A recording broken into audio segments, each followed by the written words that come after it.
ወጥቶ ከመቅረት አላህ ይጠብቀን። በእውነት በጣም ያሳዝናል። የሌላ ኑር ሰው አላህ ከክፉ ነገር አላህ ይጠብቀን። አንዳንዴ መጥፎ ቀን አለች የምታገጣጥምና ከሁሉ ነገር አላህ ይጠብቀን። አሰላሙ አለይኩም ወራህመቱላሂ ወበረካቱ። እንዴት ናችሁ ሀባይቦቼ? ሰላም ናችሁ ወይ?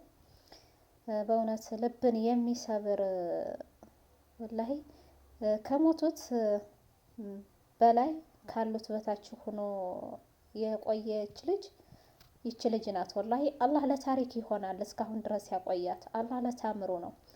አላህ ደግሞ ማንም ቢያደርግ እሱ ያላላትን እሱ ያልፈለገውን አይወስድም።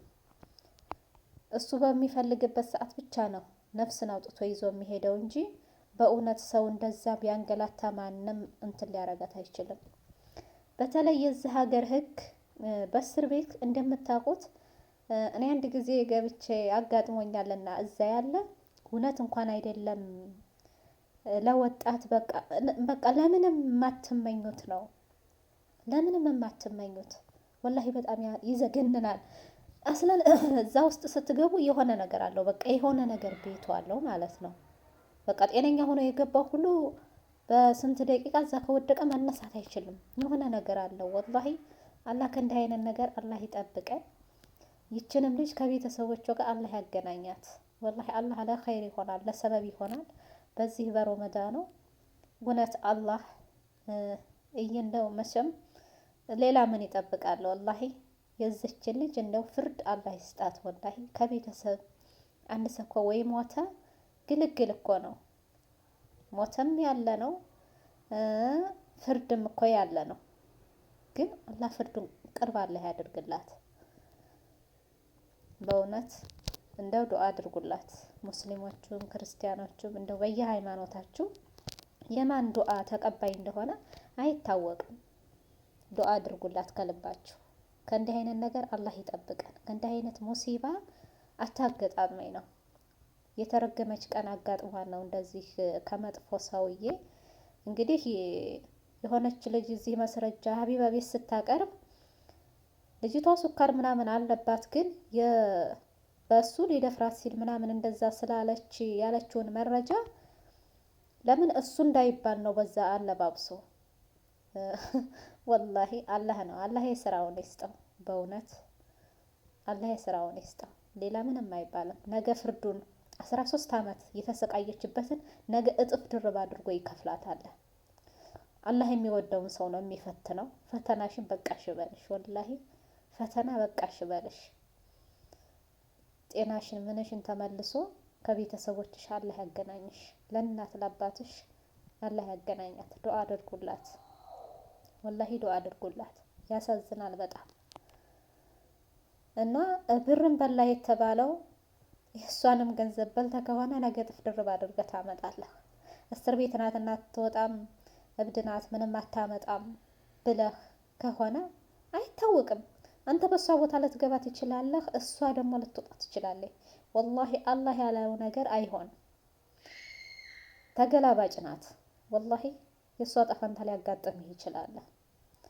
እና ድምፅ እንሆናት ከቤተሰቦቿ ጋር። እውነት የረመዳን ሁሉንም ዱአ የሚሰማበት ሰዓት ነውና ከልባችሁ ዱአ አድርጉላት።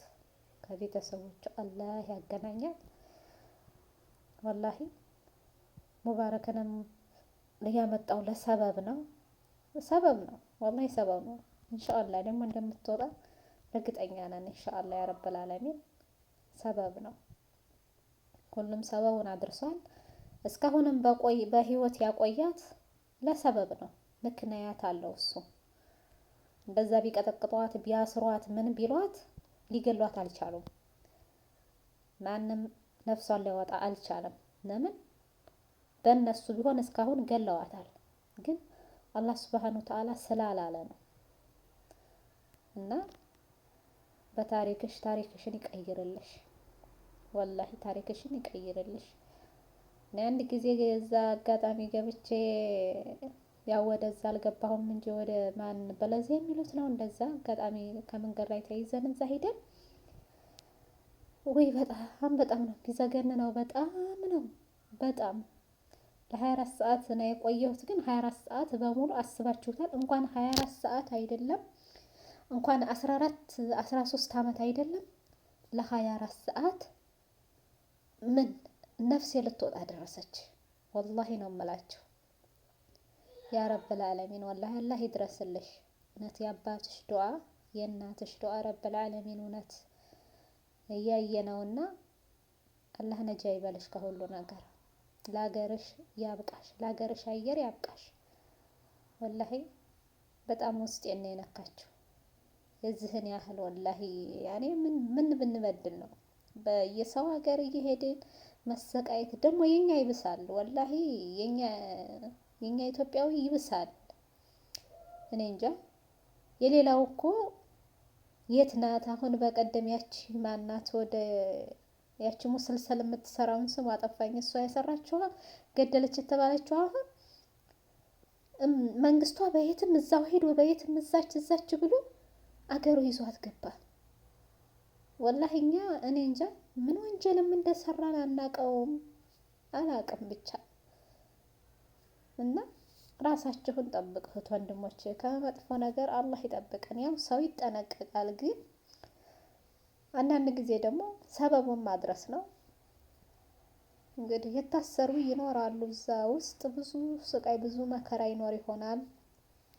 እንደ ሌላ ኑር ሰቦ ያልታዩ ብዙ ይኖራሉ፣ ብዙ ይኖራሉ። ለምን ድምጻቸው አሁን እሷ ስለወጣች ነው እንጂ ሌላ ስንት ጉድ አለ፣ አላህ ስንት ጉድ አለ። ብቻ እኔ እንጃ። አላህ ከሰው ሀገር ነፃ ይበለን። ለሀገራችን ሁላችንም አላህ ያብቃን። ወላሂ ከመጥፎ ነገር ደግሞ አላህ ይጠብቃል። ወላሂ ዱአ አድርጉ፣ በጣም ዱአ አድርጉ። ወጥቶ ከመቅረት ከአሳሳች ሰው ነገር እሱ ይጠብቃል። አንዳንድ አሳሳች አለ ወላሂ፣ ከመጥፎም ሰው ከምንም ሰው አላህ ይጠብቃል። ስትነሱ ስትተኙም ዱአ እያደረጋችሁ በደቂቃ ምን እንደሚፈጠር አታውቁትም። እና አሁን ይሄ እንግዲህ እሷ አልገደለቻትም ምን አላደረገቻትም፣ አመልጣለሁ ብላ ነው የወደቀችው። ወላሂ እኔ ልጆች ምናምን እንደዚህ ሲሮጡ ምን ሲሉ እንትን አላሯሮጥም ወይም አልነካም። ለምን ሰበብ ነው። እንደ ሌላው ዜጋ እንኳን አልነካችም። ማጣራት እንዴት ነው የታባክ ብሎ ማፋጠጥ የለም። ባታረጉት እንኳ ሀላስ አድርጋለች። በቃ ይሄ ነው።